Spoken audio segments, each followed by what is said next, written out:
Hi tappers. Today I want to address something that's pretty common to hear, which is why when I tap do I get nowhere? I don't feel it when I'm tapping. When I'm done tapping, maybe I feel slightly better, like I feel more calm, but the issue isn't resolved at all. What am I doing wrong? Well, I'm going to give you a list of things that might assist you in having a more productive tapping session. Are you in a place that feels safe? If you are triggered, your brain won't want to shift. It's going to stay in survival mode. So you need to be in a place where you feel like what you're tapping on is safe. Safe to express, safe if you need to close your eyes, you're not worried about who's going to walk in the room or who might bang on the door. Safe place. Are you well hydrated? Your body needs water to generate energy and electricity. You are making physical shifts in your brain neurology. Hydrate. Are you tapping on the correct area? Now, we have acupoints all over our body, but this has been clinically studied. If you're not on an acupoint, then you're not likely to have the outcome that you're looking for from EFT.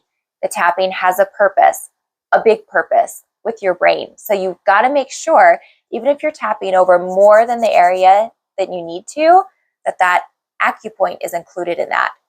If you're not sure, if you're new to tapping, then a really easy way to remedy this is instead of using just the tip of your finger, you can use the whole side of your finger. It's not so, I'll show you different points where this makes more sense, or the flat of your fingers or the flat of your palm. Okay, because now you know that tapping is in there. And you don't need it to be hard. You don't need it to be pointed or sharp.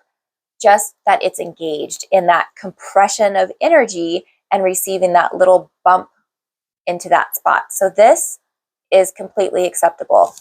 This. It's a little hard to do this one that way, so you can just skip it. As long as you're on any acupoint, it's effective. You don't have to use every single one. This. This.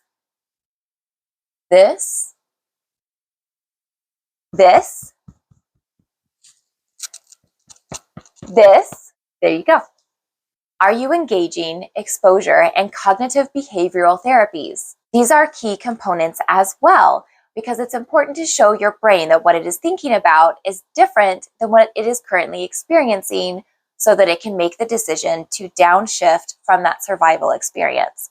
So, exposure therapy, what it is that you're tapping on.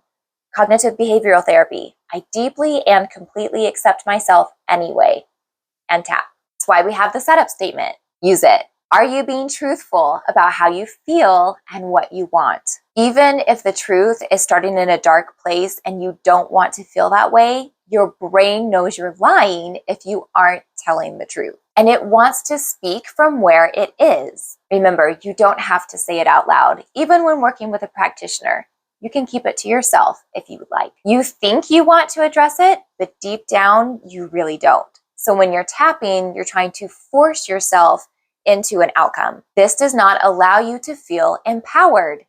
Empowerment is a key component of EFT. Give yourself permission to never, ever look at it ever again and still heal and be happy. Just tap on that if that's what's in your way.